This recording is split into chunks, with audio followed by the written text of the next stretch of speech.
Well, shall we do Fury? So, there's been, I think, what you described it as being the most posted. It's the most posted film of the week, I would have thought. Don't you think? I haven't. Yeah, no, it's just a lovely phrase. The most posted film of the week. Yes. Okay, so this is written and directed by David Ayer, who made End of Watch and Sabotage.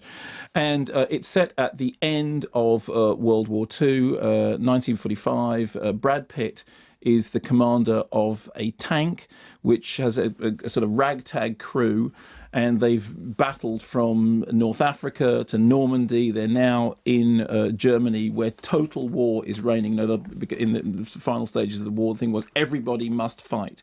And the tagline for the movie is "War never ends quietly."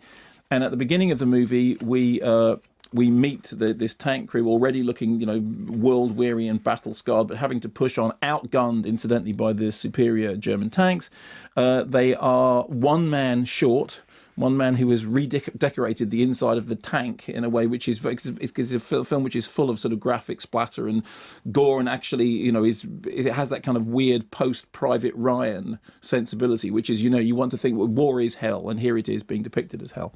And so they find themselves having Logan Lerman coming aboard, who is this young, naive, wide-eyed clerk who, during the course of the movie, has to learn to man up and do the stuff that he doesn't want to do because, hey, as Brad Pitt it says, he's talking about the way in which this is what it is. This is what you have to get your hands dirty. However, amidst all the getting the hands dirty, there is much religious breastbeating. So whilst all this travesty, and actually the film kind of plays out like a kind of hell on earth, like some sort of horrible apocalyptic visions of Stygian gloom. Whilst all that is going on in the tank, you have characters like the character played by Shia LaBeouf. Shia LaBeouf, shockingly not bad, discussing religion whilst all around terror reigns. Here's a clip. What we're doing here is a righteous act, gentlemen. You hear me, Gordo? Mm-hmm.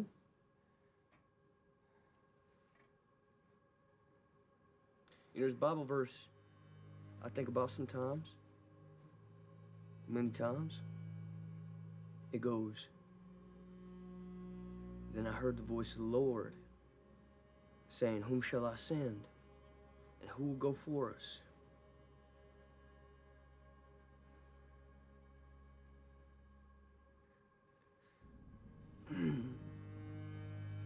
And I said, "Here am I.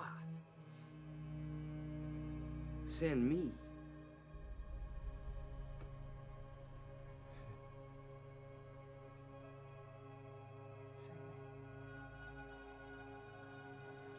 Isaiah chapter 6. You get a sense from that clip with the Stephen Price score that there's a kind of horror movie going on in the background of this, and by the time it gets to the end, the score has virtually turned into the Ave Satani theme from The Omen. On the plus side, it has sort of Sam Peckinpah style grit and gore and mud. It's a tough, grueling action movie about, war is hell and this is what it's like. On the downside, it's not much more than that.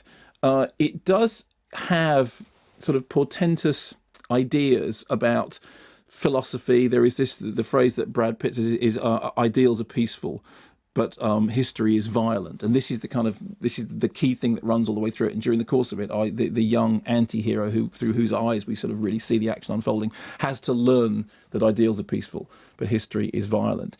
And the movie is really an overblown, very gritty, very bloody action movie, which has some pretensions towards some kind of transcendent depth, but doesn't have that depth at all. It's also, I have to say, it completely loses its footing whenever it deals with women characters. There is one sequence in which they ship up in a town which in which they come across two women with whom they share a meal and more, and it just demonstrates that David Ayer just does not know how to handle the women characters, and I think he thinks he's being sympathetic, but I thought that scene was terribly misjudged.